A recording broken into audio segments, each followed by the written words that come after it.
welcome back to The New. I'm your host, Mocha. And I'm your co-host, Diana Dove. And we have a special guest for y'all today. Our special guest today, he's the general manager of Killer Creek Harley-Davidson in Roswell, Georgia.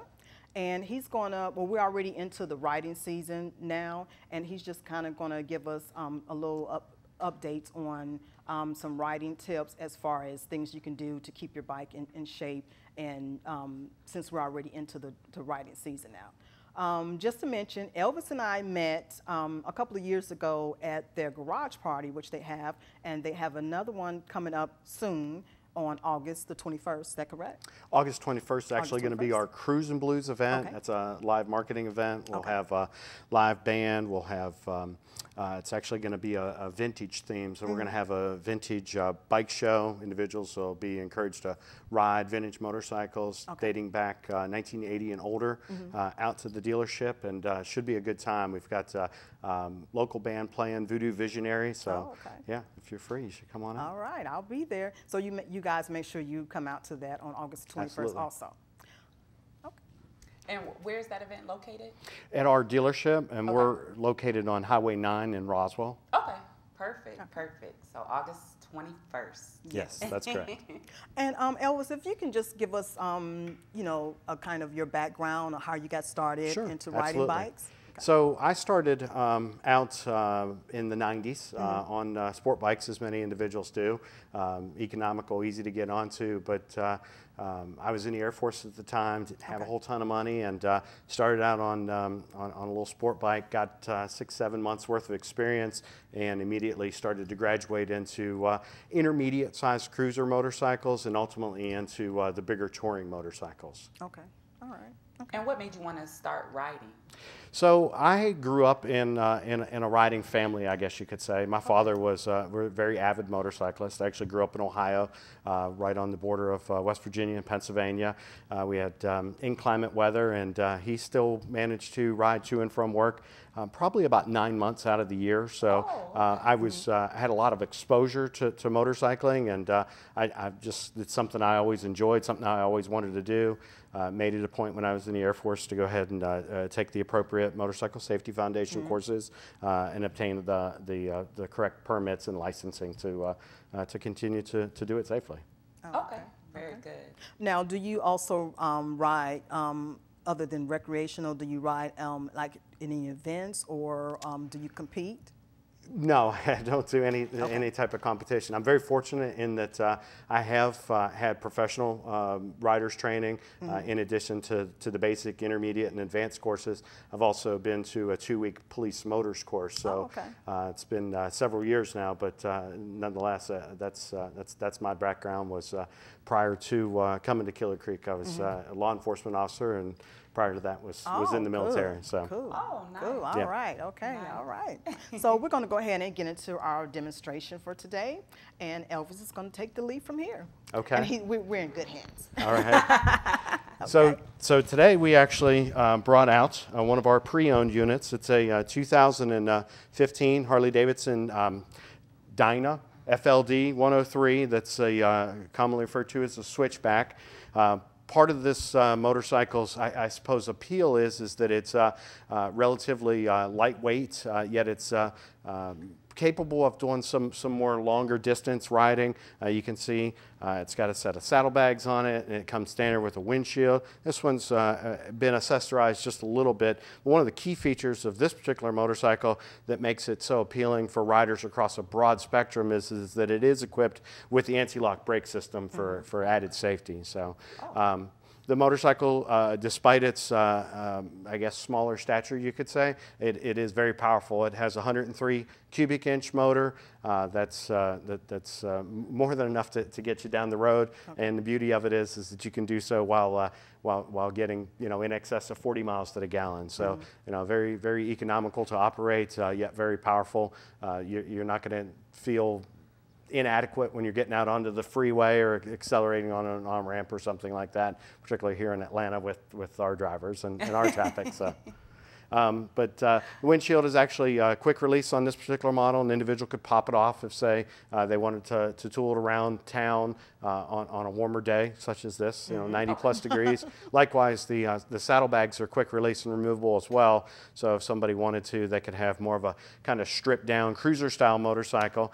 But the beauty of those is individuals that once they ride with saddlebags, there's no going back, because you've got so much utility with them. You could throw a laptop in there, you could throw your lunch in there, you could stash a jacket, some rain gear. So it's like a suitcase.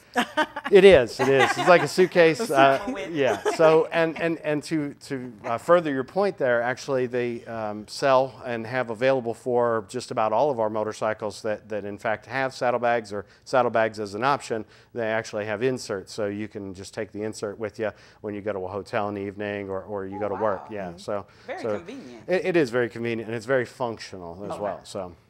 Would a bike this size be appropriate for for a female rider also? Absolutely. As a matter of fact, Harley-Davidson one-upped themselves with the Dyna Switchback when they introduced this model a few years ago, in that they focused on making it touring ready. It comes with the windshield, it comes with the saddlebags, but one of the keys to this motorcycle is that they really wanted to keep the weight down low. So they actually developed a set of wheels for this motorcycle that are specific to this bike and no other, that actually reduce weight. And again, now the suspension on this bike sets fairly low to the ground, so that they can keep the center of gravity low. The taller the motorcycle, the more top heavy it feels, and it makes even a competent rider feel a little unsteady at a traffic light if they have to tiptoe the bike. So somebody from 5'3" to 6'3" can fit on a Dyna Switchback without too much modification. Additionally, then on the opposite side of the bike, which we can't actually see right now, Harley changed out the material in the primary cover on the motorcycle to further reduce the weight and keep the weight really centralized and low. So it is in fact a good motorcycle for both men and women. Okay. All right. Okay. Having the added ABS brakes, of course, is a nice safety feature, and it's really getting to be standard on about 80% of our inventory anymore these days. And we have customers coming in, of course, and asking for it by name. They want to have that added safety feature. So. Okay. What type of bike do you ride? I'm, again, a big touring fan, so I like the big touring bikes, the street glides, road glides, and of course the Ultra Classic. And a lot of people refer to those as full dress. That's the bike with the big tour pack on the back, the sound system, the big windshield, things like that. But there's always a time and a place for everything, and that motorcycle, you get it out on the open road, and quite frankly, compared to some of the smaller bikes that I started out on, it's like cheating riding one now, because you've got cruise control, onboard GPS systems, XM radio, fully loaded. Just like a car. Exactly. Yes. Are there any specific places you like to ride in Georgia? So some of my favorite riding in Georgia actually takes place up in North Georgia. And number one, you get away from a lot of the traffic and the crowds, and particularly in these hot summer days, you could go up to say Dahlonega or Blue Ridge. You start getting up in the mountains, you start getting some elevation, and you'll find that the temperatures overall are some 10 to 15 degrees cooler than they are here in Atlanta, and then it just really goes from there. So some of my favorite places to ride, obviously, are such as what they call Blood Mountain up there. Dip over into North Carolina, and Nantahala National Forest is just absolutely gorgeous, and it's almost like it was made for motorcycling. You pass more bikes than you do cars. It's just incredible. Okay. And what's the farthest you've actually rode on your motorcycle? So I've actually done a number of long distance trips. Again, growing up in the Ohio Valley, I've had a number of occasions to run back up there. But I mean, I've had 16+ hour days on the motorcycle. Wow. So yeah, it's a lot of fun, and it doesn't feel like a lot of work. But the beauty of touring by motorcycle is if you feel like going, you jump on the bike and you go. And if you get a little tired, you can always find a nice scenic spot to grab a water, grab a sandwich, kind of gather yourself back together and sort of take in the sights.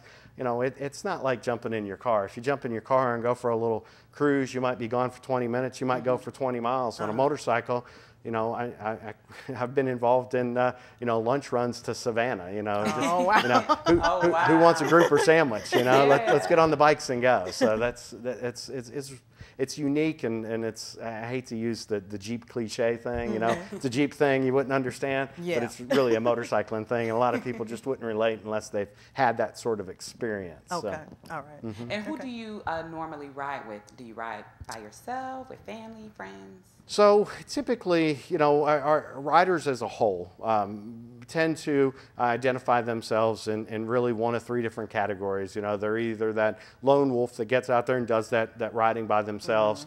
A lot of people do that because they just don't want to be burdened with an agenda. You know, they want to go, they want to do it at their pace, and you know, if they get there in that day or they get there the next day, that's fine too. So you know, the other group, I guess, would be individuals that ride with their friends, and you know, maybe 4 or 5 guys taking off, whether it's going to lunch someplace, or maybe it's riding up to the mountains for the weekend. And then, of course, then there's the group setting, like our local hog chapter, which is Harley Owners Group, and we have one of the largest hog chapters in the state, nearly 300 members. So if an individual were to get a motorcycle and want to ride either in a large group setting or even ride in, you know, 2 to 3, you know, everybody's typically just a phone call away. You know, hey, I'm planning a ride on Thursday. We're gonna, you know, go here for lunch. We're gonna do this, and you know, come back by 5. You know, that type of thing. So I've done a little bit of everything, and I don't really have a particular favorite, but you know, I most certainly enjoy getting out and riding with, you know, 3 or 4, you know, people that you know, are at the same, say, skill level and have the same, you know, idea as to, you know, hey, we're going here. We don't really have an agenda. You know, how we get there is irrelevant. You know, it's the ride that counts. Okay. So. We're going to be wrapping up shortly, but before we wrap up, I just wanted to know your opinion. What do you think is an appropriate age to let your kids start riding a bike? You know, I'll tell you the truth. With the right training and education, there's no reason why somebody that's on a learner's permit couldn't get in there and you know, start at least the process. You know, they sell motorcycles now in our lineup at Killer Creek Harley from 500 cc all the way up to our Screaming Eagle bikes at 110 cubic inches. So we've got something for everybody, and the MSF is most certainly set up to accommodate riders of all ages, of all sizes. Okay. All right. So, Elvis, let everyone know, you know, where they can get in touch with you and about Killer Creek Harley-Davidson. Absolutely. Killer Creek Harley-Davidson, we're conveniently located in Roswell. Like I had mentioned before, we're right on Highway 9. Okay. The address is 11480 Alpharetta Highway. We're open 7 days a week. We offer, obviously, new bike sales, pre-owned motorcycle sales, and, of course, we have one of the largest service departments in the state as well. So we take great pride in our customer satisfaction, and also the fact that we've been in business now since 1999, and we've you know, done a lot of things to promote the dealership in the community, and we're very involved, and particularly our hog chapter is involved with wonderful organizations like the Ronald McDonald's House, for example. Okay, good, okay. All right, so and where can we find you on social media? Social media, you can find us, of course, on Facebook. We are at Killer Creek Harley. We are also on Twitter and Instagram as well. So stay tuned. We'll get a Snapchat account going here pretty soon. So. All right. All right. Okay. All right. Well, we will be right back on the news. Stay tuned. Stay tuned. All right.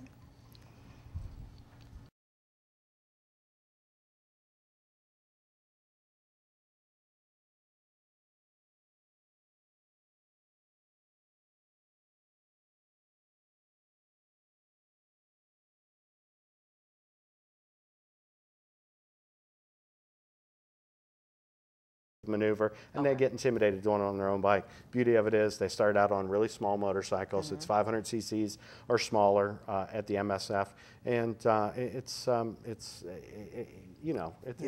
it's very straightforward.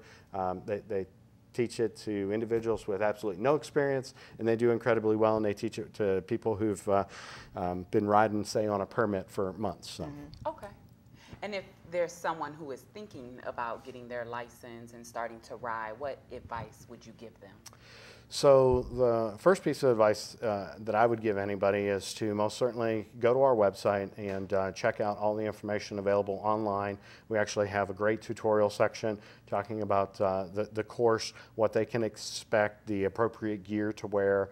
You know, they obviously want you in a long sleeve shirt and long pants. They want you over the ankle boots, that type of thing, because, you know, they're concerned about your safety as you are, and maybe to a certain extent more so. But that's a wonderful place to start. And then they can come in and talk to any of the individuals within our store, from the motor clothes associates that handle the gear and the apparel, all the way up to the sales associates and the technicians. And, you know, our staff is, you know, there to help, and they're more than happy to answer any questions they might have. Yes. And I've been to their store several times. Everybody there at the store are very nice, very, very helpful. And I'm not just saying that because we're on camera. It's actually true. I definitely would not just say that just because. Okay. So is there anything else that you want to add as far as what you feel that people need to know, or as actually necessity as far as, because I do know some people who are not really licensed to ride a bike. They just kind of I guess just riding, on their own, and then they just buy a bike. They don't really have the appropriate. Believe it or not, it's a really common way for people to start out, especially if they come from a motorcycling family. You know, it's just it's like growing up on a farm and jumping on a tractor. You know, if they've got a bike, at the house, 16, 17 years old, they jump on it. It's just one of those things. Why would I take the class? Well, the truth of the matter is there's a lot of information that you learn in those classes that is going to prepare you for some unusual circumstances, and something that we take for granted. Crossing railroad tracks every day in our automobiles, it's very easy. We don't change anything. On a motorcycle, you have to cross it in a particular way to of course, be safe. And people just don't think about things like that. So, really, they're doing it as much for themselves as they are the other people around them. And then beyond that, the biggest thing that I would say to people is, a motorcycle, it can be a really useful tool, particularly say for commuting. An individual maybe lives on the outskirts of town, whether it's down in McDonough, out in Stockbridge, or maybe they live up towards us in Roswell, Kennesaw area. If they're coming into town, motorcycles, they take considerably smaller place to park. They get considerably better fuel economy. And for the most part, Atlanta's drivers are very respectful of motorcyclists. They give you, enough of an area that you feel comfortable. I actually find when I'm on a motorcycle, I get tailgated a little less.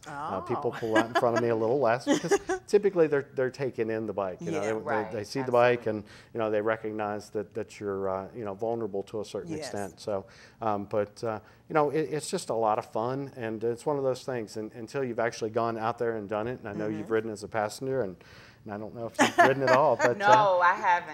I've seen people ride. Sure.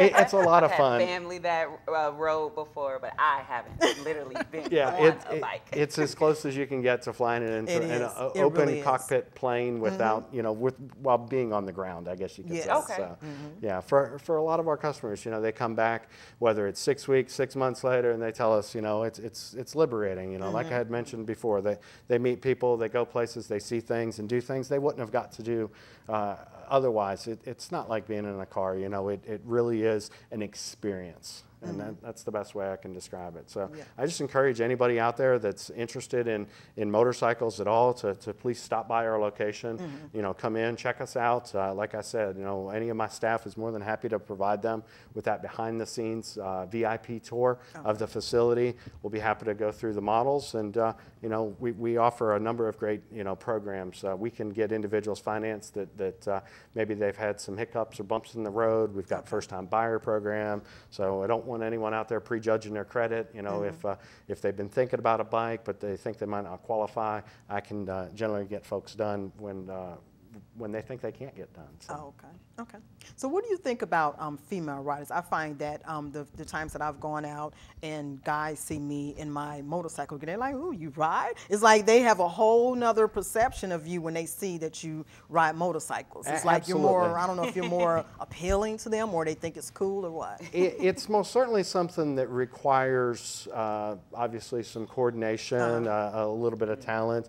There's some grace into being able to ride a motorcycle successfully. Okay. And to see a female motorcyclist, you know, they've proven themselves. You know, you've taken the initiative to maybe go take the class. You weren't intimidated by the bike. But I got to say, I love female riders. It's actually the #1 fastest growing demographic in the industry. Okay. You know, female riders are on the rise, and you know, we most certainly welcome them. As a matter of fact, the vast majority of the females at our dealership actually ride their own motorcycles, from our marketing director to our general sales manager, and just about everybody in between. Yeah, the girls that upstairs in the accounting department, they all ride. So yeah, it's and that I guess is kind of a good way to wrap it up. You know, Killer Creek Harley-Davidson, we're motorcyclists first. You know, we're not a bunch of bikers that are going to set out to intimidate anybody and things like that. And we really, you know, we consider it a family. And when we sell a motorcycle to an individual, we get somebody that comes through the class, you know, we say, welcome to the family. And that's the way we truly feel about it. So. Wow. And I know I've noticed that there have been more female motorcyclists on the road, and they'll dress up their bikes, have pink and the different gear, the leather jackets and everything. So I think it's really cool that more women are getting involved. I do too. Yeah, you know, it would surprise you, but about when we do bike shows at the dealership, about 30% of the entrants will in fact be females, because they take great pride in accessorizing those bikes to suit both their personal taste and their style, and it's a lot of fun, and I'm glad to see that they're getting in there and they're enjoying it as well. So. Okay. Well, we're going to be wrapping up, and we want to thank our special guest, Elvis Vaughn, once again from Killer Creek Harley-Davidson.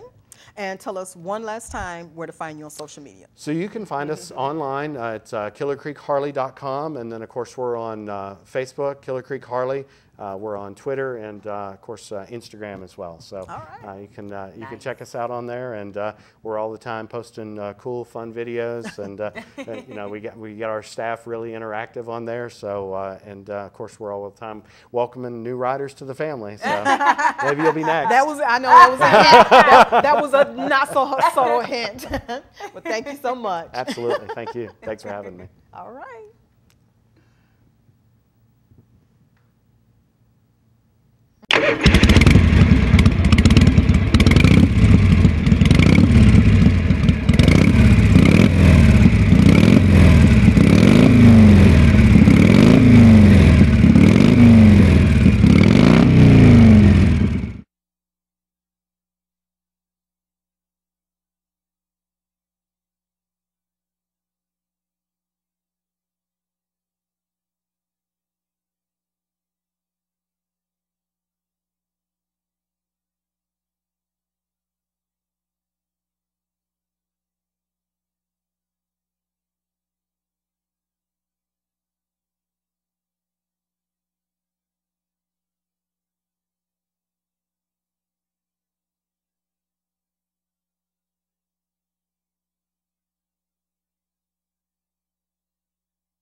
Hi, and welcome back to The Noon. We're back with our second special guest, and he is Connor Taylor from Cycle Gear in Roswell, Georgia. How you guys doing today? I'm good. Good, welcome. And Connor's going to give us a little demonstration. He brought some nice things with him on some safety gear. Earlier, our first guest, Elvis, mentioned some different types of gear that you can wear as safety while you're riding your bike. You don't want to go off in flip-flops and wife beaters. So Connor's going to demonstrate to us some of the safety gear that you can wear, you know, to make sure that you're safe. Yeah, first thing definitely is going to be your helmet. I mean, that's, of course, the law in Georgia is to wear a helmet. In a lot of states it's not, but it's something that Georgia wants to make sure everyone's wearing, and that's definitely the most important thing. You can wear a helmet and no gear, and at least you're still hopefully going to be alive if something happens. You may have some road rash or some cuts and scrapes, but your head's going to be intact, and that's the most important thing. Today I brought with me a full face helmet. This is a brand called Shoei. This is definitely top of the line. I brought it just to show what the best of the best can show off, and have some other things as well. With Shoei and with all helmets on the market, there's going to be price points from $50 to thousands of dollars. Wow. And really, it's thousands of dollars for a helmet. Yeah, the most expensive helmet I've ever seen is about $4,000. Wow. But it would be worth it, though. Yes, to save your life. To a certain extent, definitely. Your brain, your head. This helmet right here runs about $500 to $600. This is middle of the road when it comes to price point, but top of the line when it comes to safety, just because you're not going to get too flashy with it. But you're going to have some of the highest safety ratings, like you have DOT ratings with Department of Transportation. ECE would be a rating that the European Commission puts out, just like DOT, but a step above. They go a little more rigorous than us. And then there's a rating called Snell, which is a private company that goes through and tests helmets, so that'd be one of your top ratings. All they're doing is they're putting it through different impacts and seeing what's going to take the most impact absorption without actually getting on the inside and touching your head.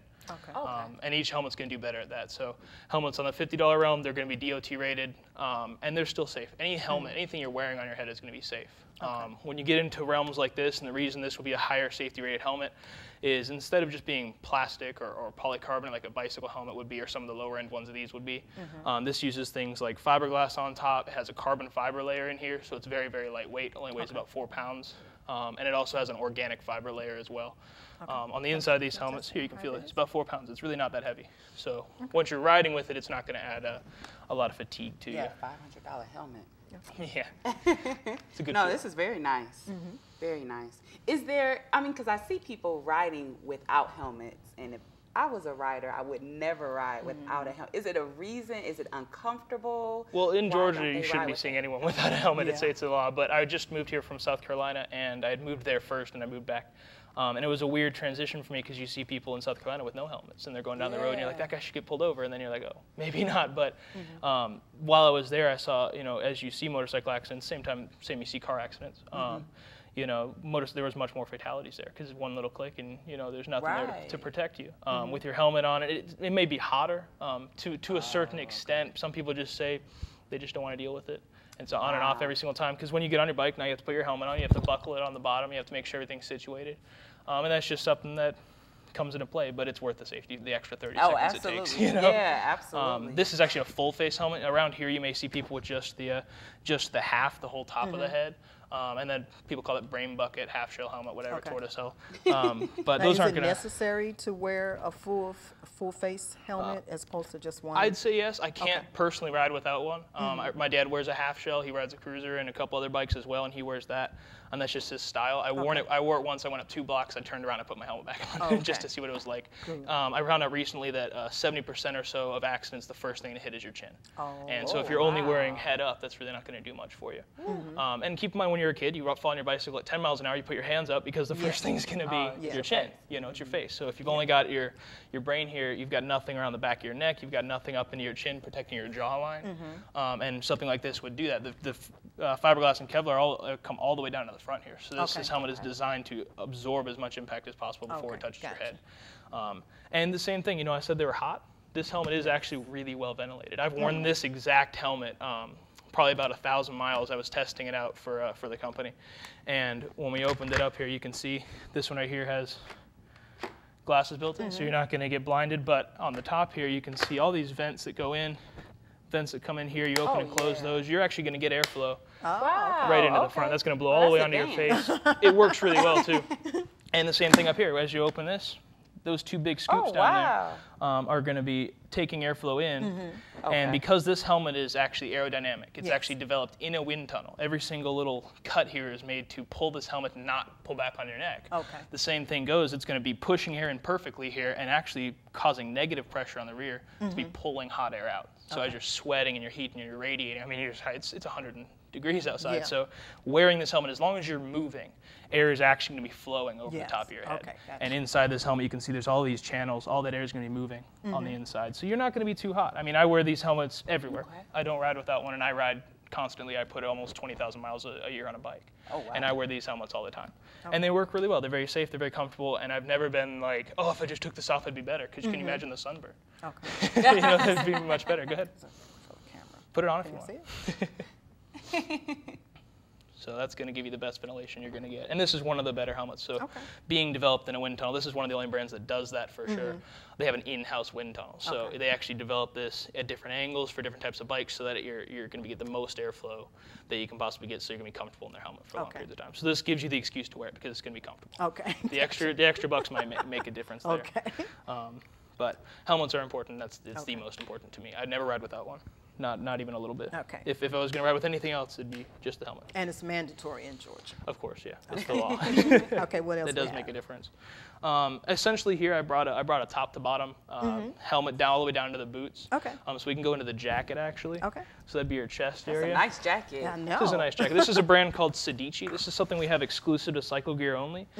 Cool thing about that is we make it fairly inexpensive for what it is, 150 bucks. Okay. The stuff I brought here is meant to show people that you can get into motorcycle riding and be very, very safe for well under $500. Because like I said, we have helmets that are less expensive than this. You know, that we can get you very safe into. So this jacket right here is what I'd say probably maybe a 3-season jacket. If you look at the sides here, this is all mesh.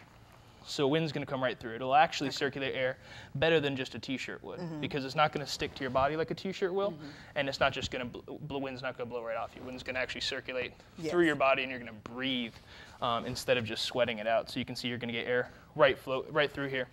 But the reason I say it's a 2-season or a 3-season jacket, on the inside you can see that's not actually all the way open yet. This is a waterproof layer. And waterproofing, of course, is going to also block a lot of wind. So into the fall, into the 40s, maybe 50-degree weather, you can just put that layer in, and you're perfectly warm. But you can take that out and ride right now. So this would be a great jacket for today, too, because it's very, very breathable. The reason I recommend a jacket over, say, what I'm wearing now, you know, is all this polyester here. This is a special blend of polyester that these manufacturers make. It's very tight woven, and we measure it by something called a denier factor. So this is going to be 600 denier, so think count. You know, thread count on rugs and things like that. So it's how tight and how thick the layer is.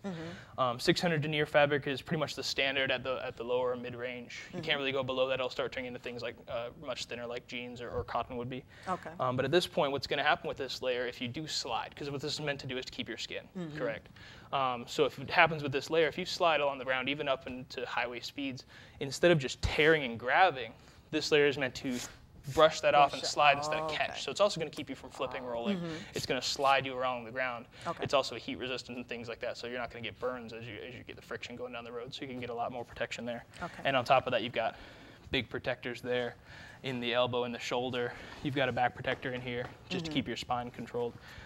So this is a very safe jacket. This is something you'd wear over any t-shirt. You could wear this over business clothes. You could have ridden up here today and you just had this jacket on. And you wouldn't have even been hot. And I see it also has reflectors on there, so you can ride that at night, right? Nice at night, yeah. Which is also very important, too, when you ride at night. Oh, definitely. We sell things like just big orange or yellow, you know, road worker vest style vests that would have a lot of reflectivity as well. And you can just wear any jacket and throw that over it. But nice thing about these jackets, if you forgot that night, or if this is just what you're normally wearing, this is going to glow extremely bright. You're going to have these called piping all the way down the back here. So what you're kind of making with these is a human figure. So people kind of see line, almost a stick figure in the back, so they can see that you're there. Because if your bike's not very bright, which normally it wouldn't be at night, it's not reflective. You know, it's got one little taillight and that's it. You've even got that in the front here, all the way down. Neat. Try to keep everyone seen. Visible. And I know that works. My jacket has reflectivity on it, and everyone sees me. Oh, for now, hopefully. Hopefully. And how much does this jacket run again? This is $149, and this is something Cycle Gear is going to carry. We offer warranties on everything like zippers and buttons. It's actually a lifetime warranty, so for $149, you can have this jacket forever. So and can you also insure your gear? So under your normal motorcycle policy, and I know this is with my policy, I have I think $1,000 worth of accessory coverage. Okay. That covers things like the actual bike, any accessories you've added to it, like chrome, exhaust, bags, things like that. If there is an accident, stuff like that would get damaged fairly easily, even on a small drop. But on top of that, depending on how your coverage works, and I know my coverage costs, I upped it a little bit for my gear. It will cover all your gear as well. Okay. Including a new helmet, even if it's $600, or a new $150 jacket. So they should be able to reimburse you for that, depending on how your insurance coverage works too. That's cool. Yeah, That's but that would to be know. bundled with your bike, I believe. Not it wouldn't be through us or anything. Okay. Okay. Yeah. All right. Good. But that would get you on the road. At least that's jacket and helmet. Okay. You guys are, from here down, we're good for now. Okay. Okay.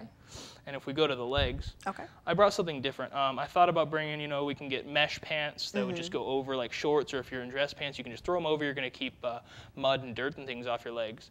But for the everyday rider, someone who may not have to go to work, or just someone who's commuting, or just going on a ride for the day, this is a little bit more comfortable, easier to wear. Okay. These just look like normal denim jeans. I mean, look like what I'm wearing right now. They're completely blue jean. You can't see any extra stitches in those. They feel like cotton, right? I mean, that is essentially blue jean.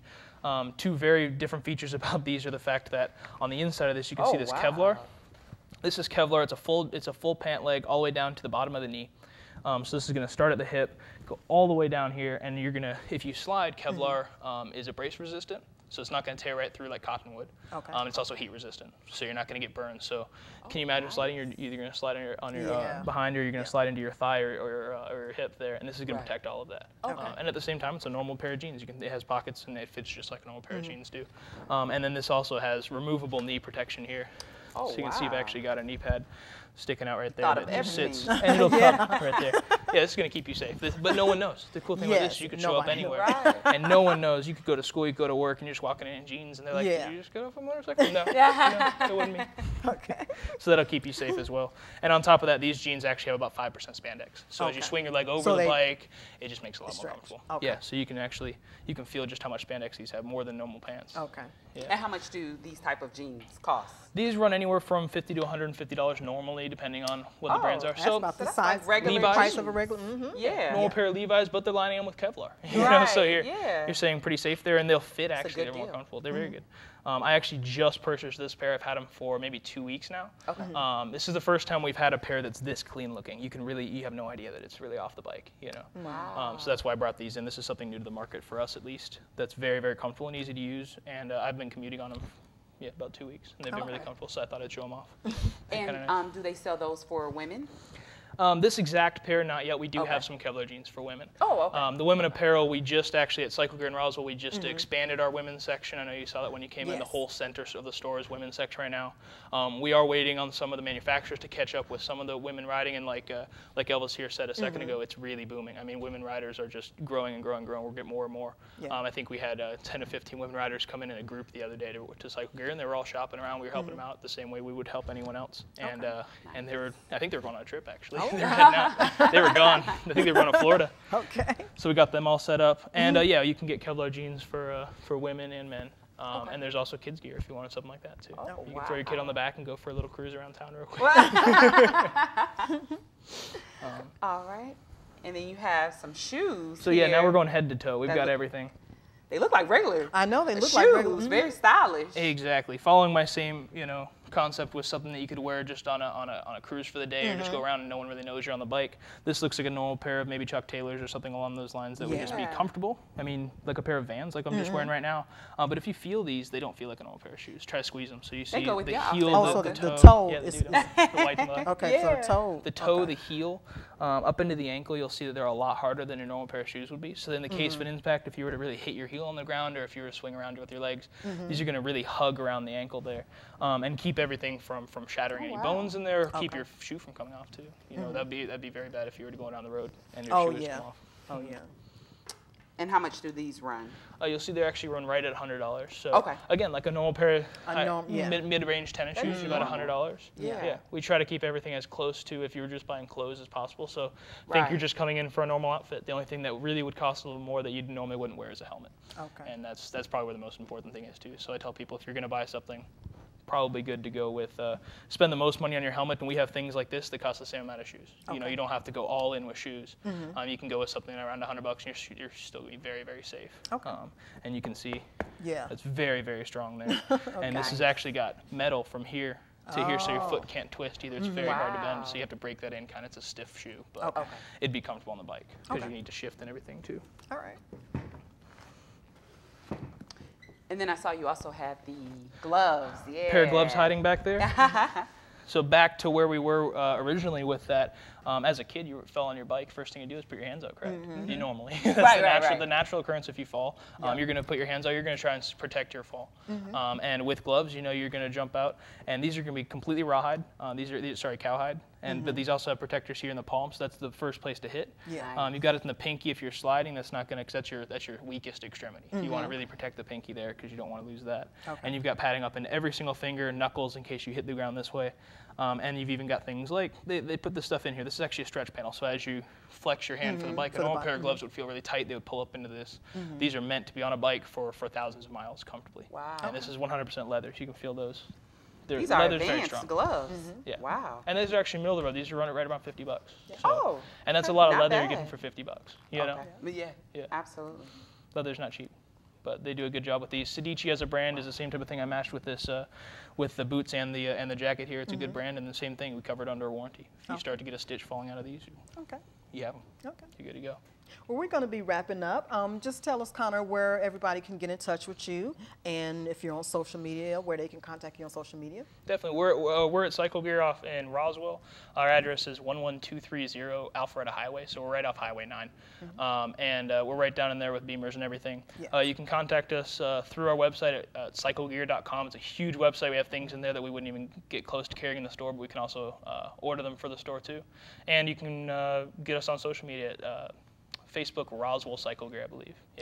That'd be it. All right. Take care of us.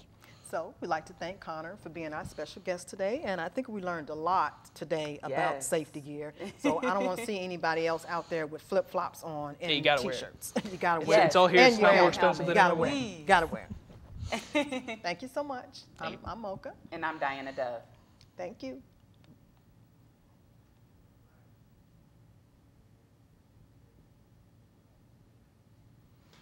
All right.